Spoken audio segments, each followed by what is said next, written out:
आपने जैसे पिराई का, गन्ने का जिक्र कर दिया। गन्ने के दाम उत्तर प्रदेश में ही 2017 में बढ़े थे, चुनाव से पहले बढ़े, उस बीच में कुछ भी नहीं बढ़े। सरकार कहती है कि 162 रुपये प्रति क्विंटल लागत आती है, हम तो 312 रुपये का FRP दे रहे हैं, और वो 350 360 सरकारें दे देती है।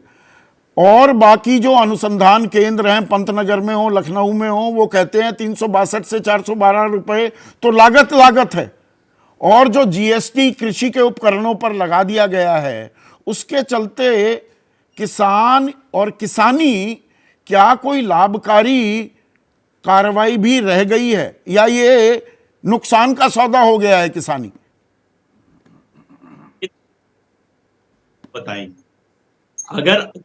अगर जो बात आप कह रहे हैं उन आंकड़ों के हिसाब से माने कि अगर लाभकारी नहीं रह गई है कृषि, तो जाहिर है कि बड़ी संख्या में इससे लोग हटेंगे, उनको छोड़कर जो इस पर जिनका जीवन आश्रित है कि खाने के लिए अनाज चाहिए, वो उगाने के लिए उनको खेती करनी है। अब तो जो 81 करोड़ लोगों को राशन मिल रहा है, तो खाने के लिए राशन पर आप खेती पर निर्भर नहीं है। तो ये भी देखना होगा कि आखिर इतना घाटे का सौदा हो जाने के बावजूद खेती में लोग क्यों जुटे हुए? नहीं, घाटे का सौदा क्या इसलिए भी है, मेहनत की माकूल कीमत नहीं मिलती। न्यूनतम समर्थन मूल्य को कानूनी जामा नहीं, पर उसे प्रभावी बनाने का वादा प्रधानमंत्री मोदी ने 19 नवंबर को किया था। 2022 की बात मैं कह रहा हूं, बल्कि 2021 की। देखिए, मुझे नहीं लगता न्यूनतम मूल्य जो है उसको कोई भी सरकार, चाहे मोदी सरकार हो या कल कोई और सरकार आ जाए, वो उसको कानूनी जामा पहना सकती। तो उसे प्रभावी बनाना एक जुमला है।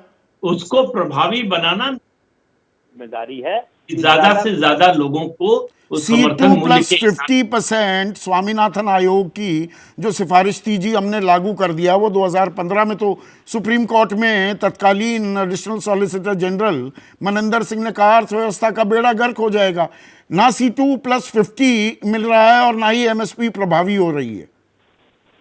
देखिए, हम ये जब बात करते हैं तो एक पक्ष देखते हैं, तो किसान को भी देखना है, कंज्यूमर को भी देखना कि किसान को नुकसान ना हो और कंज्यूमर पर बहुत ज्यादा बोझ ना पड़े।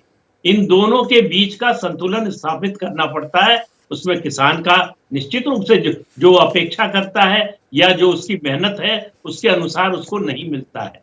तो यहाँ पर बैलेंस भी करना होगा। आपका वैलिड पॉइंट है, पर इसका काउंटर पॉइंट दिमाग में ये रख रहा हूं कि भाई उपभोक्ता और किसानों के बीच में एक समन्वय, संतुलन बनाना होगा। उसका खामियाजा किसान ही क्यों भुगते? एक देवेंद्र शर्मा ने स्टडी की, 1970 से 2015 के बीच एक स्कूल का प्रोफेसर हो, टीचर हो, उसकी तनख्वाह भी 175 गुना तक बढ़ गई, और किसान की आमदनी बढ़ी 21 गुना। OECD एक संस्था है और वो किसानों की पैरोकार नहीं है, बाजारवाद को बढ़ावा देने की बात करती है। उसने कहा कि 2000 से 2016 के बीच भारतीय किसानों को 45 लाख करोड़, जो हमारा इस साल का बजट है, उतना नुकसान उठाना पड़ा क्योंकि उनकी फसल MSP पर नहीं खरीदी जाती।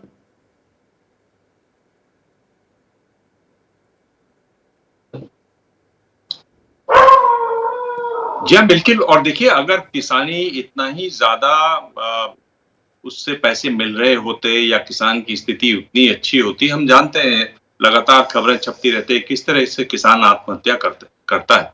आप आत्महत्या करने पर मजबूर हो रहे हैं, इसका मतलब कितने ऐसे लोग हैं जो आत्महत्या के बारे में सोचते होंगे, कितने। उसमें भी एक कमाल की बात, यहां पर मैं 1 सेकंड के लिए इंटरप्ट कर रहा हूं दिमाग, इसमें भी कमाल की बात यह, आपने आत्महत्याओं का जिक्र किया, 2016 से नेशनल क्राइम रिकॉर्ड्स ब्यूरो किसान जो आत्महत्या कर रहे हैं उनका आंकड़ा जुटाना बंद कर दिया है। हमारे पास 2016 से आंकड़े ही नहीं है कितने किसानों ने खुदकुशी की है।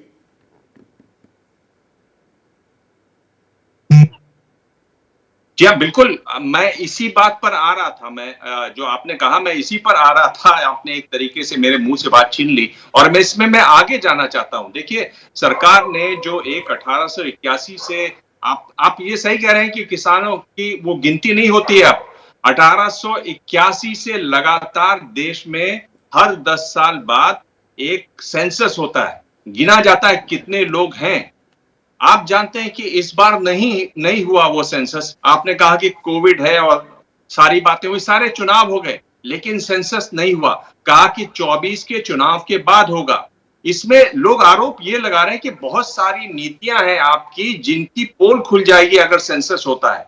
यानी अगर आपने कहा हुआ है कि हमने सारे गांव इलेक्ट्रिफिकेशन कर दिया, सारे गांव में बिजली पहुंचा दी गई है, जबकि सरकारी आंकड़ा क्या है कि 10% गांव में 10% घरों में बिजली आ जाती है, तो उसको मान लिया जाता है कि यहां पर बिजली पहुंच चुकी है। लोग ये कह रहे हैं कि आप अगर जनसंख्या आबादी गिनते तो इस तरह के आंकड़े खुलते। आंकड़ों से आपको परेशानी होती है, आंकड़ों से परेशानी हो अगर आपको होती है तो आप योजनाएं कैसे बनाएंगे? क्योंकि आज जो अब योजना बना रहे हैं अगले 5 साल के लिए, उसके पास आपका आंकड़ा कौन सा है? 2011 का आंकड़ा है। आप इतने पुराने आंकड़े से आगे की योजनाएं बनाएंगे तो क्या वो सही योजनाएं बनेंगी?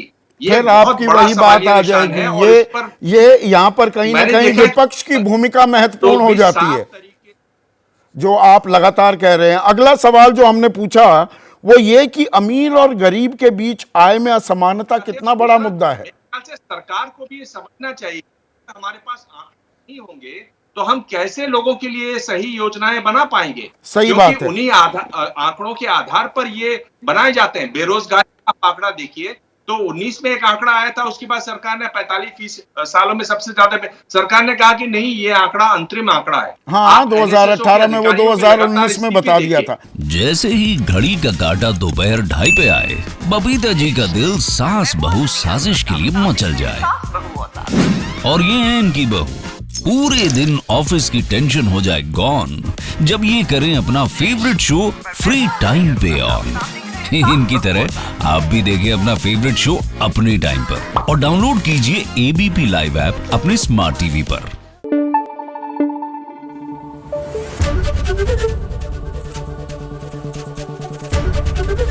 एबीपी न्यूज आपको रखे आगे।